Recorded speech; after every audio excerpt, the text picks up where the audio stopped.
Welcome back sa Pinoy pa rin at ngayon nakasama natin si Pocholo De Leon Gonzalez na kilala bilang AI Voice Master ng Pilipinas. For over 3 decades, he harnessed the power of the voice and through training storytellers, empowering the youth, transforming lives and pioneering AI innovation ay patuloy niyang hinuhubog ang mga boses na nagbibigay ng inspirasyon at tunay na epekto nito. So, Pocholo, welcome to Montreal. Kumusta? Yes, sir. Good morning. Great day sa lahat ng mga Filipino na nanonood dito sa inyong napakagandang programa. Well, una sa lahat, ano ba ang pakay mo dito sa Montreal?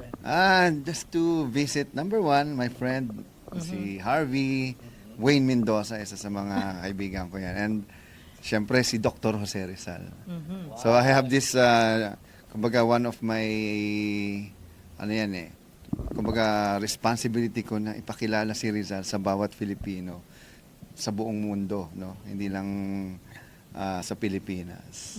So ano yun, you go around kung nasaan ang bus ni Rizal o Yes, talagang nagkakataon lang na actually, meron ka doon bisita? Kung wala man, isa sa mga ginagawa ko, i-request na magkaroon siya sa bawat sulok Nice. That's ng mundo. a good one. Oo. Yeah, kasi actually nakita ko itong mga AI videos na ginawa mo tungkol kay Rizal. So, ano bang nag-inspira sa iyo na gamitin si Jose Rizal para mailabas mo ang mga magagandang mensahe? Okay. Para sa akin kasi, kung wala si Jose Rizal, si Dr. Jose Rizal, hindi tayo tatawaging Filipino. So, utang natin sa kanya ang pagiging Filipino natin. Dahil nung panahon niya, mga Pilipino ay hindi tinatawag na Filipino dahil ang mga Filipino ay mga Kastilang ipinanganak sa Pilipinas. As in pure Spanish who were born in the Philippines. So, there are what you call, mga insulares, no?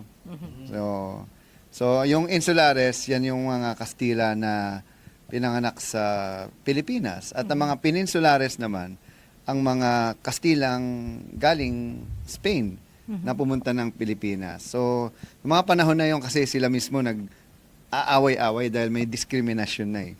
So, dahil yung mga insulares, sila din yung tinatawag na Filipino.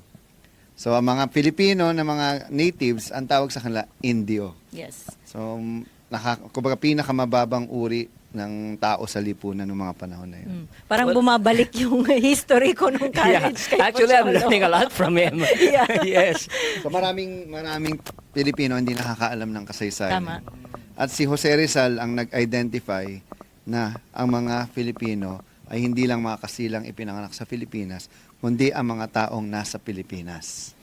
So hindi lang pala si Pocholo, kumbaga voice artist, isa rin siyang historian kasi you have to research I'm also about an author, no? I'm an award-winning author. Nanalo ako ng National Book Awards, Best Author, yung gusto kong maging voice talent na book.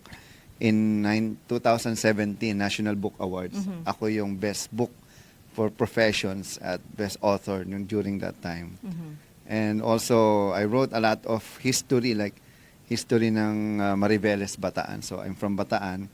So, the local history, I wrote it because my great-great-grandfather and grandmother are the founders of Mariveles. Wow. So, ganun kalalim, mga 8th generation na yung aking inalam at gumawa ako ng genealogy namin, family tree.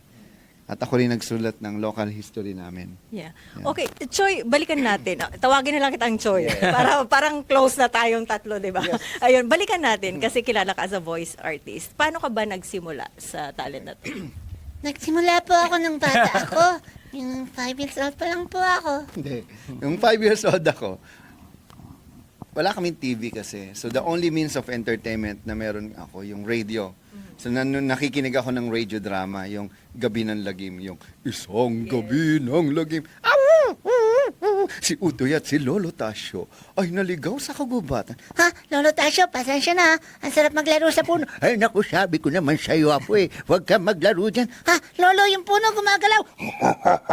Kakainin ko kayo. Ah, Lolo, yung puno naging monster. Ay, naku, tumakbo na tayo! Yan, mga ganon. Ay, kilig. So, tuwan-tuwa na ako noon. Natutuwa ako.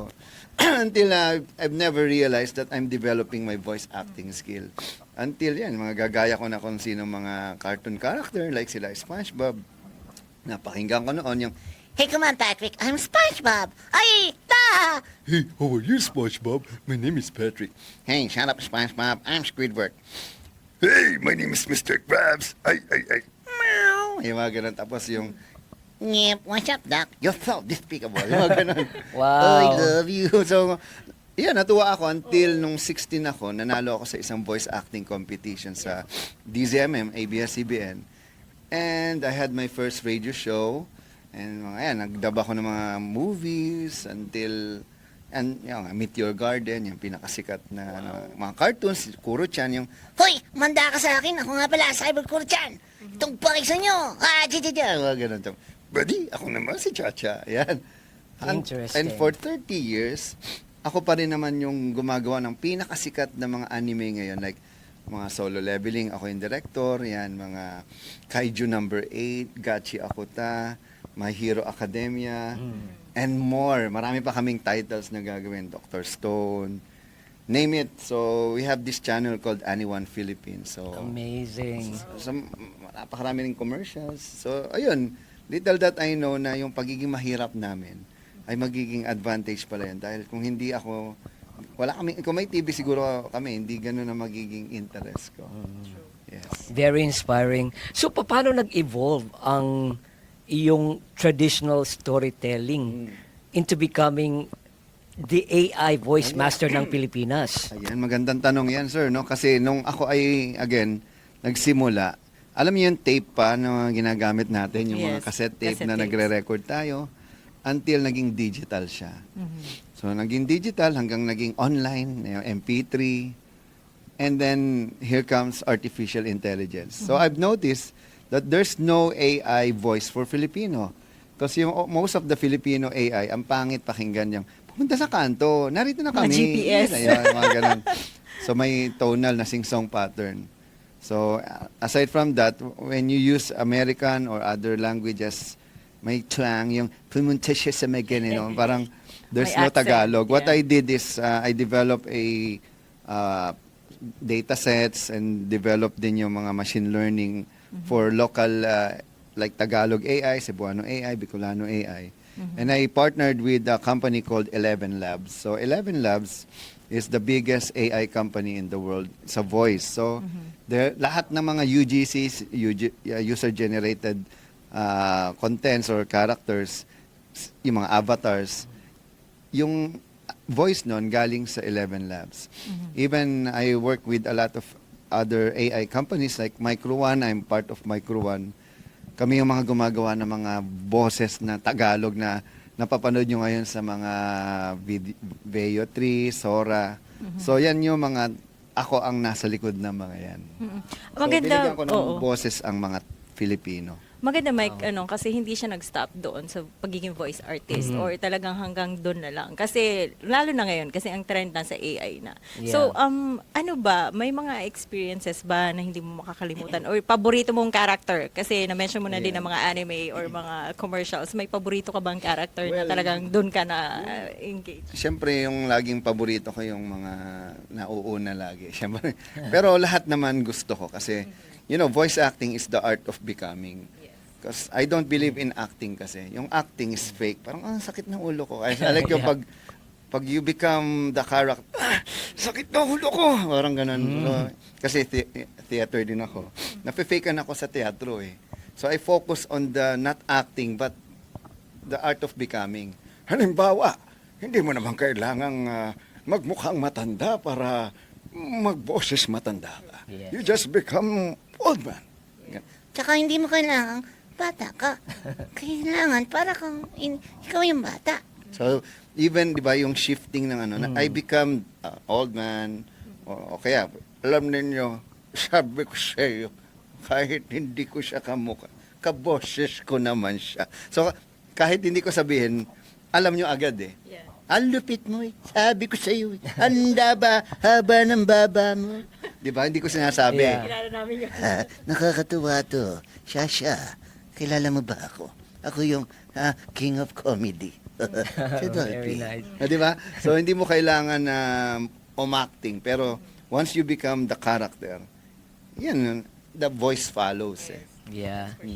So, Itong nakikita ko yung pag-shift niya ng mga boses. Sa Oo. totoong buhay, ano bang aral ang napulot mo sa pag-reinvent ng sarili mo in a Yes. fast-changing world? Okay, kasi I always believe our voice is a gift from God. And it's how we use it that's our gift back to God.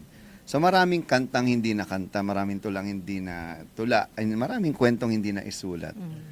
So, wag natin sayangin yung panahon nating nabubuhay tayo sa mundo dahil we only live now, not just once, but we only live today. So every time you do something like what I'm doing, I'm traveling the world, not just para mag-enjoy, but to teach, myself and people na ito pala, ang dami pwedeng mangyari as a Filipino. Because we are a great, not just a country, but a great nation and as a great human. Hindi lang, kasi nasa Canada tayo ngayon. Makikita mo pa rin yung advantage mo bilang Filipino, no? Yes. Sa mga Canadian. No, even you are now Canadians, but it's just the national, ano lang naman siya citizenship So yung pagiging Pilipino, wala Yung yan sa identity, lugar. yes. Kundi nasa kultura, nasa lingwahe, nasa pagkatao. So yun yung ginagawa ko ngayon. That's the reason why, aside from my own company, I have many organizations that I have founded. When I was 16, I founded Voice of the Youth Network. Voice of the Youth Network is about encouraging every Filipino youth to believe in themselves and creating positive social change. So I always believe there's a greatness in every Filipino, and I always go back to Dr. Jose Rizal, na siya ay isang lead, kumbaga, scholar, traveler, di ba? Nakapunta nga siya ng Canada sa Niagara Falls. No one knows. Not even I. When I went there, galing siya dito. Tapos sabi ko, wala pa namang tulay during that time. Tapos diniscover ko, may tulay hanging bridge pala. So, and then I am writing about Rizal, not just from third perspective, but as a first person. So dati, si Rizal ay ipinanganak sa Calamba, Laguna. Ngayon, this is how it should sound. Ako ay ipinanganak sa Calamba, Laguna. So, Tama. it's always first person perspective. For the first time in history, hindi historian ang nagkukwento, kundi si Jose Rizal na. True. Mismo. Yeah. So, ito nga, isang sa pinaka-mission mo ay ang mag-empower sa mga Pilipino, lalo na ang mga kabataan, at meron kang isang organisasyon na pag-uusapan natin sa pagbabalik ng Pinoy pa rin. At nagbabalik po tayo sa Pinoy pa rin. Siyempre, kasama pa rin natin si Pocholo de Leon Gonzales, ang AI Voice Master ng Pilipinas. Bisita natin dito sa Montreal. So ngayon, Pocholo, let's talk about the Phil Global Youth Foundation. What is it? Okay, Phil Global Youth Foundation is the very first youth foundation founded by mga former youth leaders kasi hindi na kami youth. But of course, I've been doing a lot of youth programs since I'm the founder of Voice of the Youth Network, Certified Voice Artists Philippines Incorporated, and I have traveled the world since I'm very young to represent the Philippines. So nang napansin ko, maraming mga Filipino-Americans, Filipino-Canadians, Filipino-Europeans, Australians, or the people, mga kabataan na may both parents are Filipinos, but these kids haven't been to the Philippines yet, or sobrang bata pa nila. So they don't have this sense of identity. Napansin ko yon, and alam mo yon, some of them identify themselves as as citizen nila, like Canadians, Americans, but they're very Filipino in features, and they don't even speak Tagalog at all. So sabi ko, it's high time for the people to, these kinds of people na magkaroon ng immersion, no? And actually, tanggapin nila ang kasaysayan. Una-una, if they don't know the history, they will never understand. So, kami yon. Pangalawa, may mga tao kasing parang nakalimutan na nila yung kahit mga magulang na hindi na nila in-instill dun sa bata na Pilipino ka pa rin. Kahit nasa Amerika tayo, nasa Canada tayo, nasa Europe tayo. Much more yung half-half, yung talagang Filipino-Canadian na puti or other country. So sabi ko, this time, kailangan magkaroon ng programa para sa kanila na sila ay pupunta ng Pilipinas, ma-feel nila ang pagiging Pilipino, magkakaroon sila ng immersion, as in mga, homestay doon, like a week sa mga family na pwede nilang like pagstayan at pumunta sa mga iba't ibang bayan at isla para ipakita kang kagandahan ng Pilipinas. At sa huli, magkakaroon sila ng culmination, leadership training, leadership mga program na mas pipiliin nila yung kanilang lahi bilang isang Filipino na they will be not just proud to be Filipino but they will be the voice of Filipino around the world. So paano ba magiging involved ang mga kabataan rito sa Phil Global Youth Leadership Summit? Lahat po ng mga Filipino, American, Canadian, and Filipino-European around the world, you can join us by visiting our website, www.philglobalyouth.org, and also we have a Facebook account, Phil Global Youth Foundation. So andun po lahat ng information, and we are here to help you and guide you along the way. We're gonna see you in the Philippines soon. So, muli po, Cholo, such a pleasure na Thank you, sir. naging guest ka namin sa Pinoy pa rin. Ang dami naming natutunan Parang sa'yo. down memory lane tayo din sa I radyo, know. TV, lahat na. Yeah, so talagang kahanga-hanga ka. Napakaganda ng inyong journey at napaka-inspiring ng iyong kwento. Last word. Tayo ang bagong Rizal at tayo ang bagong tutulong at magliligtas at ang pag-asa ng Pilipinas. Yes. Tama yan. Magbabalik po ang Pinoy pa rin!